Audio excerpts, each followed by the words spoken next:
Hello, happy Wednesday, everyone. New day for the weekly lives. This is the first time, so if you need a little bit of time to get used to it, I totally understand. Hopefully you'll catch this on the replay.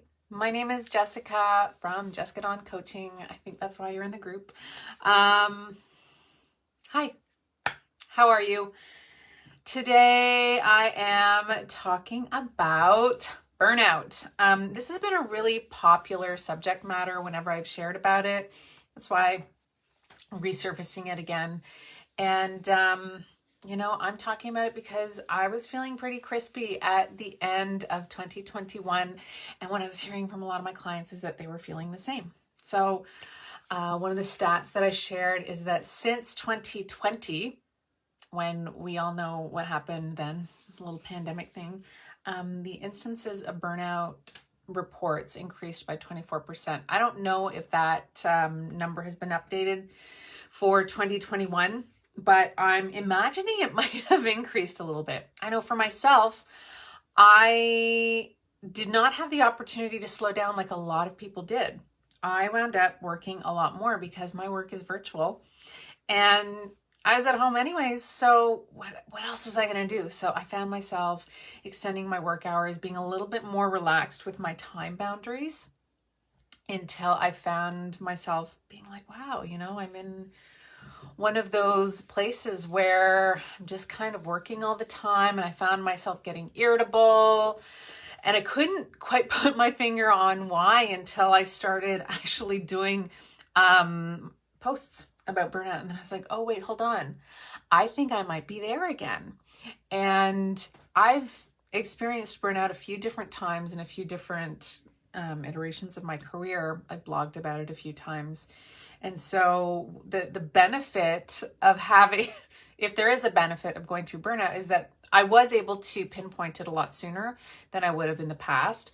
But when you have gone through burnout, what happens is that you slide into burnout a lot more quickly. So if you imagine an elastic band or the elastic band on your underwear, you know how after a little bit of time, that stretchiness gets a little bit less resilient.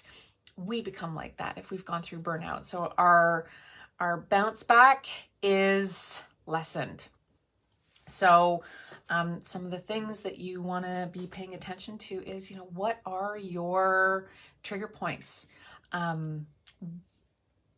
you finding that you're getting more irritable? Are you more exhausted than usual? Are you finding yourself getting cynical? Those are things to look for. And so, some of the solutions that I want you to start looking for is, what can you delegate, right? A lot of us tend to think that we're teams of one, and it's just not the case. Burnout tends to be higher in type A personalities. And if you don't think you're a type A personality, just double check. Look at what the markers are for what constitutes a type A person. I spent years saying I'm absolutely not a type A person. I'd much rather relax than push myself, and had to face the fact of the matter that wasn't true. So if that's one of the things that might be happening for you, if you're like, no, I'm not a type A, check in on what that might look like. If you've got questions about it, pop it in the comments below. So if you're in the process of looking at your to-do list, start by dumping it out of your brain. I like to recommend to the people that I work with, okay, if you're overwhelmed, number one, overwhelm is a sign that you might be in burnout.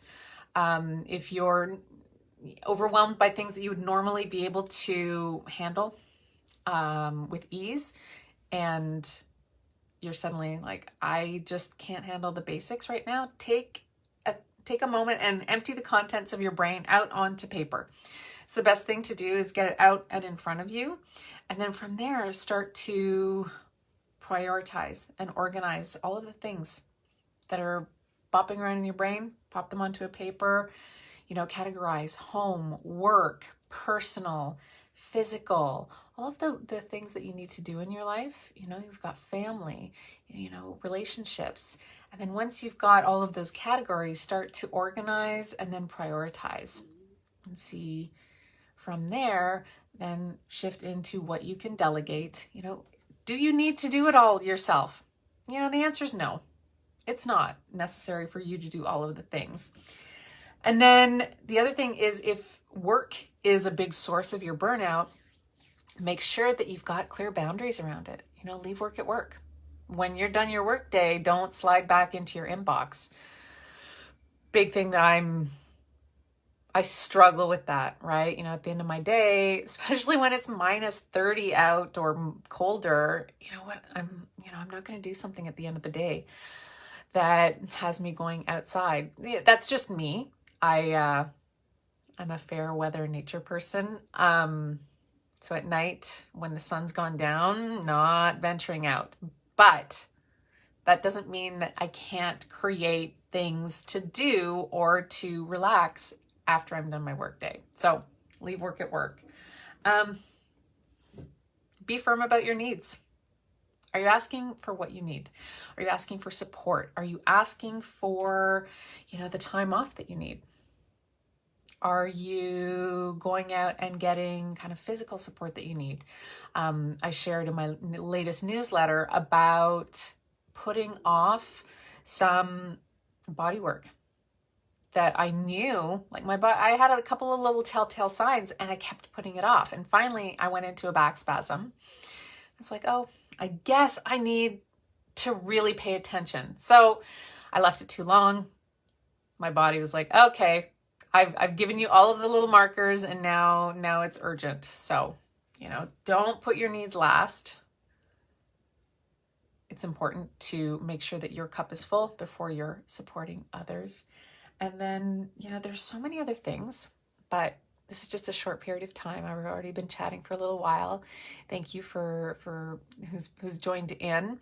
Any questions on that? Anything you'd like me to elaborate on? Just pop it into the comments and we can keep the conversation going. I hope you have a fabulous rest of your week.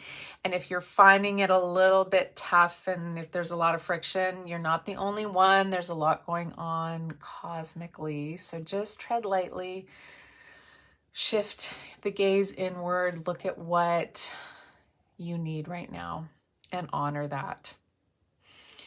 And I will see you later. Might have a couple more impromptu things. You guys seem to be liking.